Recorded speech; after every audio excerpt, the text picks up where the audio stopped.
ಯಾವಾಗಲೂ ಹೇಳ್ತಾ ಇರ್ತೀವಿ, ದಯವಿಟ್ಟು ರೈತರು ಈ ಜೆಡಿಗಳನ್ನ, ಜೈಂಟ್ ವೆಂಚರ್ಸ್ನ ಮತ್ತು ಈ ಬಿಲ್ಡರ್ಗಳನ್ನ ಇವ್ರನ್ನ ಯಾವುದೇ ಕಾರಣಕ್ಕೂ ನಂಬಕ್ಕೆ ಹೋಗಬೇಡಿ.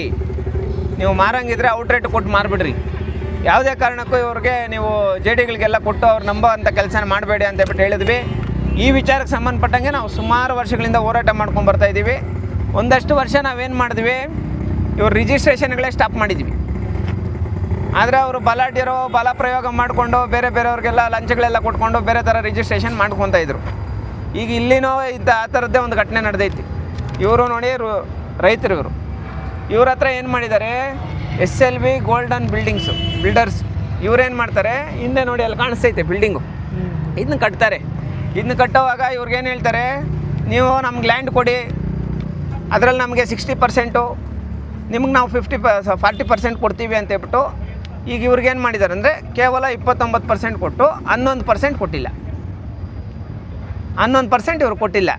ಇವರೇನಾದರೂ ಮಾತಾಡೋಕ್ಕೇನಾದರೂ ಹೋದರೆ ಅವ್ರ ಕೈಯಲ್ಲಿ ಪೊಲೀಸವರು ದುಡ್ಡು ಕಾಸು ಬೇಕಾದಷ್ಟು ಐತಿ. ಇವ್ರ ಹಸ್ಬೆಂಡ್ ಇವರೇನಾದರೂ ಲೀಗಲಾಗಿ ನಾವು ಫೈಟ್ ಮಾಡಬೇಕು, ಮೇಲಲ್ಲಿ ಇವ್ರಿಗೊಂದು ಮೇಲ್ ಹಾಕ್ತಾರೆ, ನೀವು ಬಂದು ನಮ್ಮ ಆಫೀಸಲ್ಲಿ ಮಾತಾಡ್ರಿ ಅಂತ. ಇವ್ರೋಗಿ ಆಫೀಸಲ್ಲಿ ಹೋಗಿ ಮಾತಾಡೋಕೆ ಹೋದರೆ ಇವ್ರ ಮೇಲೆ ಕೇಸ್ ಮಾಡೋಂಥ ಕೆಲಸ ಮಾಡ್ತಾರೆ. ಹಂಗಾಗಿ ನಾವೇನು ಮಾಡ್ತೀವಂದರೆ ಇವ್ರಿಗೆ ಫಸ್ಟು SLV ಗೋಲ್ಡನ್ ಬಿಲ್ಡರ್ಸ್ ಯಾರಿದ್ದಾರೆ ಇವ್ರು ನಂಬಕ್ಕೆ ಹೋಗಬೇಡಿ. ನೀವು ಯಾರ್ಯಾರು ಇಲ್ಲಿ ಬಿಲ್ಡಿಂಗ್ ಕೊಟ್ಟಿದ್ದೀರಾ, ನೀವು ಯಾರ್ಯಾರು ಜಮೀನು ಕೊಟ್ಟಿದ್ದೀರಾ, ನೀವು ಯಾರ್ಯಾರು ಇವ್ರ ಹತ್ರ ಅಗ್ರಿಮೆಂಟ್ ಹಾಕ್ಕೊಂಡಿದ್ದೀರೋ ಪ್ರತಿಯೊಬ್ಬರಿಗೂ ಮೋಸ ಆಗ್ತೈತಿ. ಅವ್ರು ನಂಬಕ್ಕೆ ಹೋಗಬೇಡಿ. ಫಸ್ಟು SLV ಗೋಲ್ಡನ್ ಟವರ್ಸ್ ಅವ್ರು ನಂಬೇಡ್ರಿ. ಒಂದು. ಎರಡನೇ ವಿಚಾರ, ಈ ಥರ ಜೈಂಟ್ ವೆಂಚರ್ಸು ನರಸಿಂಹನಾಯ್ಡು ಅಂತ ಹೇಳ್ಬಿಟ್ಟು ಒಬ್ಬ ಬಿಲ್ಡರು, ನರಸಿಂಹನಾಯ್ಡು ಅಂತ, ಈ ವ್ಯಕ್ತಿ ಏನು ಮಾಡ್ತಾನೆ, ನಿಮ್ಗೆ ಯಾಕೆ ನಾನೇನು ಅದೇ ಮಾತಾಡೋವಾಗ ಫಸ್ಟು ಜಮೀನು ತಗೊಳ್ಳೋವಾಗ ಗೊತ್ತಲ್ಲಣ್ಣ, ನೈಸಾಗಿ ಯಾವ ಥರ ಬೇಕೋ ಆ ಥರ ಎಲ್ಲ ನೀಟಾಗಿ ಅವ್ರ ಹತ್ರ ಮಾತಾಡ್ಬಿಟ್ಟು, ಇವಾಗ ನಿಮ್ಮ ಕೈಯಲ್ಲಿ ಏನಾಗ್ತೈತೋ ಮಾಡ್ಕೊಳ್ರಿ, ನಾವು ₹1 ಕೊಡಲ್ಲ ಅಂತಾರೆ. ನೋಡಿ, ಅವ್ನು ಕೊಡಬೇಕಾಗಿರೋಂಥ ಬ್ಯಾಲೆನ್ಸ್ ಇಷ್ಟು ಸ್ಕ್ವೇರ್ ಫೀಟು 2534.44 ಸ್ಕ್ವೇರ್ ಫೀಟು ಇವ್ರಿಗಿನ್ನ ಬ್ಯಾಲೆನ್ಸ್ ಇದೆ. ಅದು ನಾವು ಕೊಡಲ್ಲ, ನಿಮ್ಮ ಕೈಯಲ್ಲಿ ಏನು ಮಾಡ್ತಿರೋ ಮಾಡ್ಕೊಳ್ರಿ ಅಂತ. ಆದರೆ ಬೇರೆಯವರಾದರೆ ಏನು ಮಾಡ್ತಾರೆ, ಪಾಪ ಕೋರ್ಟ್ಗಳು ಅಲ್ದಾಡಿ ಸುಸ್ತಾಗ್ಬಿಡ್ತಾರೆ. ಸಂದೇಶ ಹಂಗೆ ಮಾಡಲ್ಲ. ಕೋರ್ಟಲ್ಲಿ ಕಾನೂನಾತ್ಮಕವಾಗಿ ಹೋರಾಟ ಮಾಡ್ತೀನಿ, ಪೊಲೀಸ್ ಸ್ಟೇಷನಲ್ಲಿ ಕಂಪ್ಲೇಂಟ್ ಕೊಡ್ತೀನಿ. ಅದಕ್ಕಿಂತ ಇಂಪಾರ್ಟೆಂಟ್ ಏನಂದರೆ ಈ ಲೇಔಟ್ ಮುಂದೆ ಬಂದು ಕುತ್ಕೊತೀನಿ. ಈ ವಾರದಲ್ಲಿ ಇವ್ರದ್ದು ಬಗೆಹರಿಬೇಕು. ಪಾಪ ಹುಡುಗಿ ಮಗುನ ಹಾಕ್ಕೊಂಡು 7 ತಿಂಗಳು ಪ್ರೆಗ್ನೆಂಟ್ ಅಣ್ಣ ಪಾಪ. ಆವಾಗಿಂದ ಓಡಾಡಿ ಮಾನವೀಯತೆ ಬೇಡ ಇವ್ರಿಗೆ?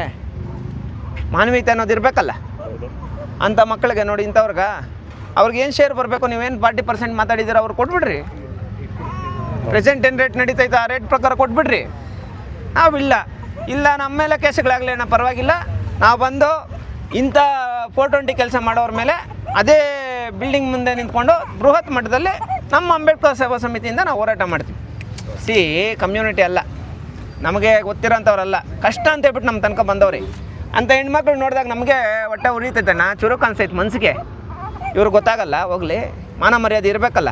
ಇದ್ರ ಜೊತೆಗೆ ಇವನು ಮೀಡಿಯೇಟ್ರ್ ಒಬ್ಬನವನು ಇಲ್ಲಿ ಲೋಕಲಲ್ಲಿ ಗೋವಿಂದರಾಜು ಅಂತ, ಅವನು ನರಸಿಂಹನಾಯ್ಡು ಮತ್ತು SLV ಗೋಲ್ಡನ್ ಟವರ್ಸ್ ಇವರು ಇಷ್ಟೂ ಜನ ಸೇರಿಕೊಂಡು ನೋಡಿ ಇವ್ರ ಫ್ಯಾಮಿಲಿನ ಇವತ್ತು ಬೀದಿಯಲ್ಲಿ ನಿಲ್ಲಿಸುವಂಥ ಕೆಲಸ ಮಾಡಿದ್ದಾರೆ. ನಾನು ಯಾವುದೇ ಕಾರಣಕ್ಕೂ ಸುಮ್ಮನೆ ಬಿಡಲ್ಲ, ಇವ್ರಿಗೆ ನ್ಯಾಯ ಸಿಗೋ ತನಕ ಸುಮ್ಮನೆ ಬಿಡಲ್ಲ. ಇದೇ SLV ಗೋಲ್ಡನ್ ಟವರ್ಸ್ ಮುಂದೆ ಕೂತ್ಕೊಂಡು ಹೋರಾಟ ಮಾಡೇ ಮಾಡ್ತೀನಣ್ಣ. ಹೇಳಿರೋದು ರಾಜ್ಯಾದ್ಯಂತ ನಾವು ಎಲ್ಲೆಲ್ಲಿ ಹೋರಾಟ ಮಾಡಿದ್ದೀವೋ ಎಲ್ಲ ಕಡೆ ನಾವು ಹೇಳ್ಬಿಟ್ಟು ಮಾಡಿದ್ದೀವಿ ಅಲ್ವಾ? ಅಗ್ರಿಮೆಂಟ್ ಆಗಿತ್ತು ಸರ್, ಇವಾಗ 40% ಅಣ್ಣ. ಫಸ್ಟ್ ಏನು ಅಗ್ರಿಮೆಂಟ್ ಆಗ್ತೈತೆ ಅಂದರೆ ಒಂದಷ್ಟು ಫ್ಲಾಟ್ಗಳು ನಿಮ್ಗೆ ಕೊಡ್ತೀರಿ, ಒಂದಷ್ಟು ದುಡ್ಡುಗಳು ನಿಮ್ಗೆ ಕೊಡ್ತೀರಿ ಅಂತ ಹೇಳ್ಬಿಟ್ಟು ಅಗ್ರಿಮೆಂಟ್ ಆಗ್ತೈತೆ. ದುಡ್ಡು ಕೊಟ್ಟಿಲ್ಲ, ಫ್ಲಾಟ್ಗಳು ಅದೆಲ್ಲ ಏನು ಕ್ಲಿಯರ್ ಏನು ಮಾಡಿಲ್ಲ ಸರಿಯಾಗಿ. ಇವಾಗ 40%ಅಲ್ಲಿ 29% ಕೊಟ್ಟವ್ರೆ. 29% ಕೊಟ್ಟವ್ರೆ. 11% ಯಾಕೆ ಕೊಟ್ಟಿಲ್ಲ? ₹1 ಆಗಲಿ ₹50 ಎಷ್ಟು ಅದು ಸುಮಾರು ಏನಿಲ್ಲ ಅಂದ್ರೂ ಇನ್ನೂ ಒಂದು 5-6 ಕೋಟಿ ಬರಬೇಕು ಆ ಹುಡುಗನ ಪಾಪ. ಅವ್ರು ಹೇಳೋವಂಥದ್ದು ಏನಂದರೆ, 1 ಪೈಸೆ ಕೊಡಲ್ಲ, ನಿನ್ನ ಕೈಯಲ್ಲಿ ಏನಾಗ್ತೈತೋ ಮಾಡ್ಕೊ ಅಂತ. ಅದೇಂಗೆ ಈಗ ಅವರು ಆ ಥರ ರಿಪ್ಲೈ ಬಂದಿದ ತಕ್ಷಣ ನನ್ನ ಹತ್ರ ಬಂದಿದ್ದಾರೆ ಇವರು. ಈಗ ಅವರ ಕಡೆಯಿಂದ ಆ ಥರ ರಿಪ್ಲೈ ಬಂದು ಮೋಸ ಆಗಿದ ತಕ್ಷಣ ನನ್ನ ಹತ್ರ ಬಂದವ್ರೆ. ನಾನೀಗ ಹಂತವಾಗಿ ಕಂಪ್ಲೇಂಟ್ ಕೊಡೋವಂಥದ್ದು ಮತ್ತು ಹೋರಾಟ ಮಾಡೋವಂಥದ್ದು, ಅವ್ರ ಗೇಟ್ ಮುಂದೆ ಕೂತ್ಕೊಂಡು ಧರಣಿ ಮಾಡೋದು, ಇವೆಲ್ಲ ನಾಳೆಯಿಂದ ಮಾಡ್ತೀವಿ.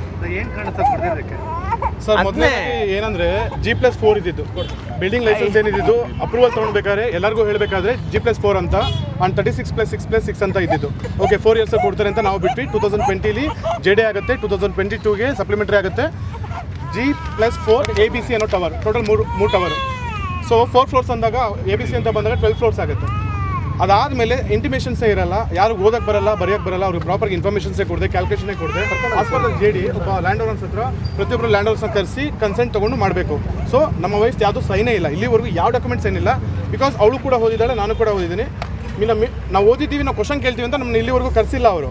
ಸೊ 444 ಅಂದರೆ 12 ಫ್ಲೋರು, ಇವಾಗ 22 ನೀವು 11 ಅಂತ ಅಂದ್ಕೊಂಡು 22 ಫ್ಲೋರ್ಸ್ ಆಯಿತು. ಬಿಲ್ಡರ್ ಹೇಳ್ತಾನೆ ಲಾಸಲ್ಲಿ ಇದ್ದೀವಿ. ಏನಾದರೂ ಕೇಳಕ್ಕೆ ಬಂದರೆ ರಾಜಕಾಲುವೆ ಇಶ್ಯೂ ಇದೆ, ಮತ್ತೊಂದು ಇಶ್ಯೂ ಇದೆ, ನಾವು ಲಾಸಲ್ಲಿ ಇದ್ದೀವಿ. ರಾಜಕಾಲುವೆನೂ ಒತ್ತುವರಿ ತೆರವು ಮಾಡಿಸ್ತೀವಿ. ಆಮೇಲೆ ಏನು ಗೊತ್ತಾ, ಈಗ ಇವ್ರ ಶೇರು ಒಂದು 6 ಕೋಟಿ 7 ಕೋಟಿ ಬರಬೇಕಣ್ಣ. ಇವ್ರ ಶೇರ್ ನಾವು ಅನ್ಕೊಳ್ಳೋದೇನು 11% ಅಷ್ಟೇ ಬಿಡು ಅಂತ ಹೇಳ್ಬಿಟ್ಟು ಜನಗಳು ಗೊತ್ತಾಗ್ತೈತೆ. ಆದರೆ 6 ಕೋಟಿ 7 ಕೋಟಿ ಒಂದು ಬಿಲ್ಡ್ರು ಅಥವಾ ಮೀಡಿಯೇಟ್ರು ಅದು ನೋಡ್ಕೊತಾನಂದರೆ 6 ರಿಂದ 7 ಕೋಟಿ ಇವ್ರ ಜಮೀನು, ಇವ್ರ ಜಾಗ, ಇವ್ರು ಕಷ್ಟಪಟ್ಟಿದ್ದು. ಯಾವನೋ ಸೆಂಟ್ರಲ್ ಬರೋನು 5 ರಿಂದ 6 ಕೋಟಿ ಹೊಡ್ಕೊತಾನೆ ಅಂದರೆ ಅದಕ್ಕೆ ಅರ್ಥ ಏನು? ಇಂಥದಕ್ಕೆ ಕಡಿವಾಣ ಹಾಕಬೇಕು ಅಂತ ನಾನು ಹೇಳ್ತಾ ಇರೋಂಥದ್ದು. ಅರ್ಥ ಆಯ್ತಲ್ವಾ? ಈಗ ನಾವು ನಮ್ಮದೇನೆಂದರೆ ಇಮಿಡಿಯೇಟಾಗಿ ಇವ್ರಿಗೆ ನ್ಯಾಯ ಸಿಗ್ಬೇಕು ಸರ್. ಇಲ್ಲ ನಿಮಗೆ ನಿಮ್ಮ ಮುಂದೆ ಹೇಳ್ತಾ ಇದ್ದೀವಿ, ಅದೇ ಗೇಟ್ ಮುಂದೆ ಕುತ್ಕೊಂಡು ಹೋರಾಟ ಮಾಡೇ ಮಾಡ್ತೀವಿ. ಅದರಲ್ಲಿ ಡಿಫ್ರೆನ್ಸ್ ಇಲ್ಲ ಇದೆ ಅಂತ ಹೇಳಿದ್ದಾರೆ ಅಂದ್ರೆ ಅದು ಮಾಡ್ತೀವಿ. ಇಶ್ಯೂ ಇರೋರು ಇಷ್ಟು ಫ್ಲೋರ್ ಕಟ್ಬೋದಾ? ಅದಕ್ಕೆ ಪರ್ಮಿಷನ್ ಸಿಕ್ಕಿದೆ ಅವ್ರಿಗೆ? ಸರ್ ಒಂದೇನಂದ್ರೆ ಮಿಸ್ಲೀಡ್ ಮಾಡೋಕೆ ಅಷ್ಟೇ. ಇಲ್ಲಿ ಲ್ಯಾಂಡ್ ಓನರ್ಸ್ಗೆ ಏನಾದರೂ ಒಂದು ಭಯ ಬರುತ್ತೆ, ನಮ್ಮ ಜಾಗ ಇಲ್ಲ ಅಂತ ಒಂದು ಭಯ ಬರುತ್ತೆ ಅನ್ನೋ ಒಂದು ಉದ್ದೇಶಕ್ಕೆ ಅಷ್ಟೇ ಅವ್ರು ಹತ್ರ ಮಿಸ್ಲೀಡ್ ಮಾಡ್ತಿದ್ದಾರೆ. ಬಿಕಾಸ್ ಯಾವುದೋ ಜಾಸ್ತಿ ಜನಕ್ಕೆ ಅನ್ಯಾಯ ಮಾಡೋರಪ್ಪ. ಸೇಮ್ ಈ ಹುಡುಗ ಪಾಪ ಆಚೆ ಬಂದ್ಬಿಟ್ಟವನೇ ಧೈರ್ಯವಾಗಿ. ಅವ್ರ ಮೇಲೆ ಅವ್ರನ್ನ ಎದುರಾಕೊಳ್ಳೋಕೆ ಧೈರ್ಯ ಇಲ್ದಿರೋರು ಜಾಸ್ತಿ ಜನ ಅವರೇ. ಅವರೆಲ್ಲ ಬರಲಿ ನಮ್ಮ ಹತ್ರ, 100% ಎಲ್ಲರ ಪರವಾಗಿ ನಿಂತ್ಕೊಂತೀವಿ. ಗಮನಕ್ಕೆ ಬಂದಿದೆಯಾ MLA ಅಣ್ಣ? ಪಾಪ ಅಣ್ಣ, ಈಗ ನಾನು ಹೇಳೋದು ಪ್ರತಿಯೊಂದು ಅನ್ಯಾಯಗಳು, ಪ್ರತಿಯೊಂದು ಹಗರಣಗಳು MLA ಅವ್ರ ಗಮನಕ್ಕೆ ಬರ್ತೈತಾ ಪಾಪ? ಅವ್ರಿಗೇನು ಗೊತ್ತು ಹೇಳ್ರಿ? ಇವಾಗ ಕೊಡಬೇಕಾಗಿರೋದು 11%. ಸರ್ ನನಗೆ 11% ಎಲ್ಲೋ ಒಂದು ಕಡೆ ಲಾಸ್ ಆಗೈತೆ ಅಂದರೆ 11% ಅಷ್ಟೇ ಅಂತ ಹೇಳ್ಬಿಟ್ಟು ಅವ್ರು ಕೇಳಿಸ್ಕೊಳ್ಳೋಂಥ ಜನ ಅನ್ಕೊತಾರೆ. ಆದರೆ ಅವ್ರಿಗೆ ಗೊತ್ತಾದ್ರೆ ಕಷ್ಟ ಏನಂತ, ಎಷ್ಟು ಬಾಧೆಪಟ್ಟು ಓಡಾಡ್ತವ್ರೆ, ಎಲ್ಲೆಲ್ಲಿ ಓಡಾಡ್ತವ್ರೆ, ಏನೇನು ಮಾಡ್ತವ್ರೆ ಅಂತ ಹೇಳ್ಬಿಟ್ಟು ಅವ್ರಿಗೆ ಗೊತ್ತು. ನಾನು ಹೇಳೋಂಥದ್ದು ಜನಪ್ರತಿನಿಧಿಗಳ ಕೈವಾಡ ಇಲ್ಲ. ನಾನು ಹೇಳ್ತಾ ಇರೋಂಥದ್ದು ಏನಂದರೆ ಇಲ್ಲಿ ಲೋಕಲ್ MLA ಮತ್ತು ಇಲ್ಲಿ ಲೋಕಲ್ ಜನಪ್ರತಿನಿಧಿಗಳ ಕೈವಾಡ ಇಲ್ಲ. ಕೈವಾಡ ಇರೋವಂಥದ್ದು SLV ಗೋಲ್ಡನ್ ಟವರ್ಸು, ಅವ್ರಿಗೆ ನರಸಿಂಹನಾಯ್ಡು, ಯಾವ ಫಿಲಮ್ ಇರೋ ನರಸಿಂಹನಾಯ್ಡು, ಗೋವಿಂದರಾಜು, ಇವರು 3ರಿಂದ ಇವ್ರಿಗೆ ಅನ್ಯಾಯ ಆಗಿರೋದು ಪಾಪ. ಇಲ್ಲಿ ನಿಂತಿದ್ದೀವಿ SLV ಗೋಲ್ಡನ್ ಟವರ್ಸ್ ಅಂತ ಒಂದು ಬಿಲ್ಡಿಂಗ್ ಮುಂದೆ. ಸೊ ನಮ್ಮ ಫ್ಯಾಮಿಲಿಯವ್ರಿಗೆ ಒಂದು ಇಲ್ಲಿ JD ಕೊಟ್ಟಿದ್ವಿ.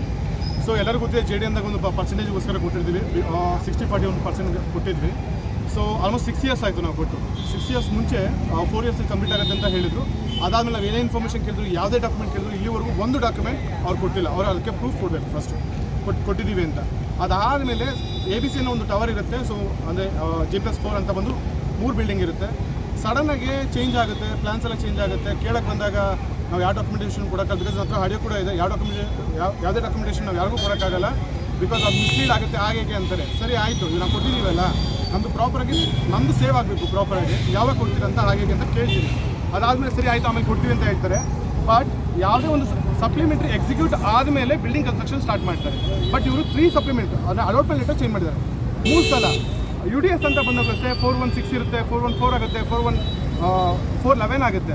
ಅದಕ್ಕೂ ಕ್ಲಾರಿಟಿ ಇಲ್ಲ. ಯಾವುದೇ ಡಾಕ್ಯುಮೆಂಟೇಷನ್ ಕೇಳಕ್ಕೆ ಬಂದರೆ ನಿಮಗೆ ಅಧಿಕಾರ ಇಲ್ಲ ಅನ್ನೋದು, ಇಲ್ಲ ನನ್ನ ವಯಸ್ಸು ಅಧಿಕಾರ ಇಲ್ಲ ಅನ್ನೋದು, ಅವ್ರ ತಾಯಿ ಬರಲಿ ಅನ್ನೋದು ಮತ್ತೊಬ್ರು. ಬಟ್ ಅವ್ರಿಗೆ ಯಾರಿಗೂ ಓದಕ್ಕೆ ಬರಲ್ಲ, ಬರೆಯೋಕ್ಕೂ ಬರಲ್ಲ. ಇವನ್ ಕನ್ನಡ ಗೊತ್ತಿಲ್ಲ, ಅವ್ರು ಓದೋಕ್ಕೂ ಬರೆಯೋಕ್ಕೂ ಬರಲ್ಲ. ಸೊ ಹಾಗಿದ್ದಾಗ ಅವ್ರು ಕನ್ಸೆಂಟ್ ಹೆಂಗೆ ತೊಗೊತಾರೆ ಅಂದು ಅದು ಕ್ಲಾರಿಟಿನೇ ಇಲ್ಲ. ಅದನ್ನು ಕೇಳಕ್ಕೆ ಬಂದಾಗ ರೌಡಿಸಮ್ ಮಾಡ್ತಾರೆ.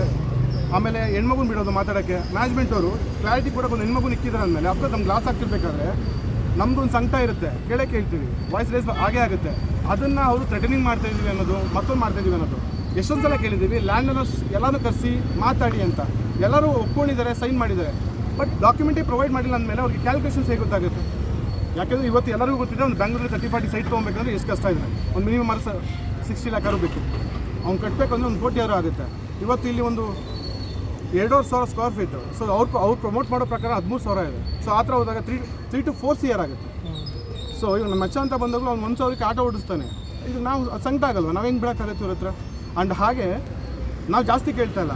ನಾವು ಎಷ್ಟು ಕೊಟ್ಟಿದ್ದೀವಿ? 5 ರೂಪಾಯಿ ಕೊಟ್ಟಿದ್ದೀನಪ್ಪ ನಿಮಗೆ, ನಂಗೆ 5 ರೂಪಾಯಿ ಕೊಡು. ಇಷ್ಟು ವರ್ಷ ಕಾಯ್ದಿದ್ದೀವಿ, ಓಕೆ ಲಾಭ ಬೇಡ ನಮಗೆ. ನಾವೇನು ಕೊಟ್ಟಿದ್ದೀವಿ ಅದನ್ನು ಕೊಡು. ಅದನ್ನು ಕೊಡೋಕ್ಕಲ್ಲಿ ಕಮ್ಮಿ ಹೇಗೆ ಅಕ್ಸೆಪ್ಟ್ ಮಾಡೋಕ್ಕೈತೆ? ಆ ಕಮ್ಮಿನ ಅಕ್ಸೆಪ್ಟ್ ಮಾಡಬೇಕಾದ್ರೂ ಕೂಡ ದೌರ್ಜನ್ಯ ಮಾಡ್ತಿರೋದವರು. ಏನು ಮಾಡ್ಕೋ ಕೊಡಲ್ಲ, ಏನಾಗುತ್ತೆ?